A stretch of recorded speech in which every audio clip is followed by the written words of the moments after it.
Ideja za Zofo ali zadrugo z omejeno odgovornostjo Fashion in Art je zrasla v glavi Milana Vasiljeviča, ki želi zadrugo združiti umetnike iz vse Slovenije, seveda tiste z izdelki, ki se dobro prodajajo. V bistvu je to ena taka živa tvorba, ki se lahko samo prilagaja. Daleč od tega, da bi mogli vse skupaj propasti pa nehati.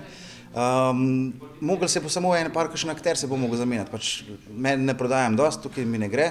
Vzamem še enega drugega, ki je prodajno bolj uspešen v bistvu. Da pokrijejo stroške, morajo mesečno zbrati okoli 1800 evrov. Vsak oblikovalec mora zato vsak mesec prodati za vsaj približno 180 evrov izdelkov. Če proda več, gre razlika v njegov žep, če manj mora doplačati. Prodaja laufa? Ja, moram potrkati, no. Zaenkrat je težko reči, ko je dobro mesto, kako se bo obrnilo, ampak ni slabo. Niso še čist pričakovani rezultati, ampak v bistvu se odpira.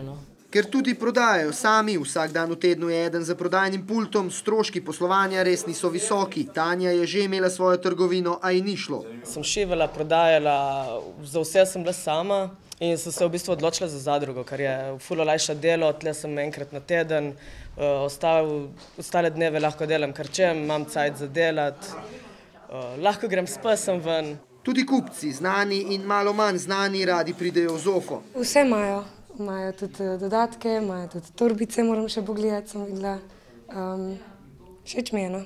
Ker je sodelovanje ključ do uspeha, Zofovci že načrtujejo nove tovrstne trgovine po Sloveniji, Avstriji in Hrvaški.